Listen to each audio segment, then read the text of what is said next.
यिर्मयाह 17 अध्याय उसकी 5 और 6 आयत इस प्रकार लिखा है, श्रापित है वह पुरुष जो मनुष्य पर भरोसा रखता है और उसका सहारा लेता है, जिसका मन यहोवा से भटक जाता है। वह निर्जल देश के अधमरे पेड़ के समान होगा और कभी भलाई ना देखेगा। वह निर्जल और निर्जन तथा लोनछाई भूमि पर बसेगा।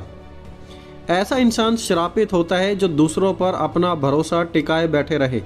उसके चारों ओर बारिश होगी, लोग फूलेंगे फलेंगे, परंतु वो कभी उस बारिश को प्राप्त ना कर पाएगा जो दूसरे प्राप्त कर रहे हैं।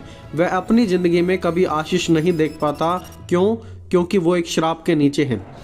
परमेश्वर हमेशा से यही चाहते आए हैं कि हम मनुष्य दूसरे मनुष्य पर भरोसा नहीं बल्कि स्वयं परमेश्वर पर ही भरोसा रखें, लेकिन इंसान हमेशा दूसरे इंसानों पर ही भरोसा रखना चाहता है।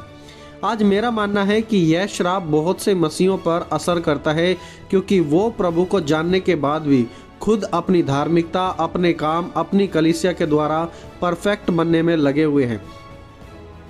पूरी की पूरी सेवकाई, मैंने पर्सनली कई ऐसी मिनिस्ट्री को देखा है जो सालों पहले लाखों आत्माओं को जीतते थे। आज वो सेवकाई ठप हो चुकी हैं क्योंकि उनका जो मेन फोकस है उनका अगुआ बन चुका है। दोस्तों, जब कभी हम परमेश्वर पर विश्वास ना कर कर दूसरे मनुष्य पर विश्वास करते हैं तो वहाँ पर परमेश्वर का वचन कहता है कि ऐसा मनुष्य श्रापित होता है। जकरिया 5 अध्याय उसकी 1 से 4 आयत में जकरिया नबी को उड़ते हुए पत्र का एक सौपन दिखाई दिया, जिसके दोनों तरफ वहाँ पर श्राप लिखे हुए थे। एक तरफ श्राप उन पर था जो चोरी करते हैं और दूसरी तरफ श्राप उन पर था जो यहोवा का नाम व्यर्थ में लेते हैं। जब यह श्राप लोगों के जीवन में गया तो आप जानते हैं क्या हुआ? बहुत से परिवार वहाँ पर नाश हुए। कितने लोग थे जो चोरी करने वाले, उनकी क्या दशा हुई होगी। सोचिए, बिना कारण कभी भी किसी के ऊपर श्राप नहीं पड़ता, और जब श्राप पड़ता है तो ऐसा नहीं है कि श्राप पड़ गया और श्राप का कभी दुष्प्रभाव नहीं होगा। श्राप जब पड़ता है तो उसके गलत परिणाम जरूर निकलते हैं। जीवन में समस्याएं पीढ़ी दर पीढ़ी उत्पन्न होने लगती हैं। दोस्तों, जब मनुष्य परमेश्वर की ओर से श्राप देता है तो श्राप अवश्य लगता है। When man curses on behalf of God। देखिए, यहोशू 6 अध्याय उसकी 26 आयत में हम पढ़ते हैं, ध्यान से सुने इस बात को। यहोशू 6 अध्याय उसकी 26 आयत में कि जब इजरायली लोगों ने यरीहो पर पूरी तरह कब्जा कर लिया था तो वहाँ पर यहोशू ने एक श्राप दिया था कि जो कोई इस नगर को दोबारा बसाए उस पर श्राप हो। और वह श्राप क्या था? आइए हम उसे पढ़ते हैं। लिखा है, फिर उसी समय यहोशू ने इजराइलियों के सम्मुख शपथ रखी और कहा, जो मनुष्य उठकर इस नगर यरीहो को फिर बनाए वह यहोवा की ओर से श्रापित हो। जब वह उसकी नींव डालेगा तब उसका जेठा पुत्र मरेगा, और जब उसके फाटक लगवाएंगे तो छोटा बेटा मर जाएगा। यहोशू की किताब उसके 6 अध्याय उसकी 26 आयत में यहोशू ने वहाँ पर श्राप दिया था कि यदि इस यरीहो को फिर दोबारा से कोई बनाएगा तो बनाने वाले पर परमेश्वर की ओर से श्राप ठहरेगा। और श्राप क्या था? कि उसका छोटा बेटा और उसका बड़ा बेटा दोनों मर जाएंगे। तो क्या यह श्राप पूरा हुआ? एग्जैक्टली 500 साल बाद जब यरीहो को दोबारा बनाया जाने लगा तो बिल्कुल वैसा ही हुआ था जैसे यहोशू ने श्राप दिया था। इसका सबूत क्या है? इसका सबूत हम पढ़ते हैं पहले राजाओं की किताब उसके 16 अध्याय उसकी 34 आयत में। इस प्रकार लिखा है, उसके दिनों में बेतेलवासी हियल ने यरीहो को फिर बसाया। जब उसने उसकी नींव डाली तब उसका जेठा पुत्र अबीराम मर गया, और जब उसके फाटक खड़े किए तो छोटा पुत्र सगूब मर गया। वह यहोवा के उस वचन के अनुसार हुआ जो उसने अपने दास नून के पुत्र यहोशू के द्वारा कहलवाया था। किसने कहलवाया था? यहोवा परमेश्वर ने। किसके कहा? यहोशू के द्वारा कहलवाया था। और क्या वो पूरा हुआ? यस, 500 साल बाद वो श्राप पूरा हुआ। तो दोस्तों, आप देखिए, ये कोई लाइटली लेने वाली बात नहीं है, क्योंकि श्राप जो यहोशू ने दिया था वो 500 साल बाद भी पूरा हुआ। श्राप आपको 500 से 600 साल तक भी पीछा नहीं छोड़ते, इसलिए इसके प्रति आप गंभीर रहें, इसके बारे में सीखें।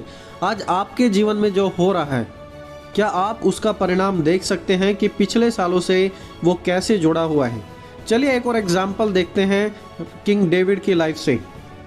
राजा शाऊल की और योनातन की मौत होने के बाद राजा दाऊद के श्राप के वचन बोले, और वहाँ पर इस प्रकार लिखा है, राजा दाऊद ने श्राप दिया था, हे गिलबो पहाड़ों, तुम पर ना ओस पड़े और ना वर्षा हो और ना भेंट के योग्य उपजाऊ वाले खेत पाए जाएं, क्योंकि यहाँ शूरवीरों की ढालें अशुद्ध हुई हैं और साउल की ढाल बिना तेल लगाए रह गई है।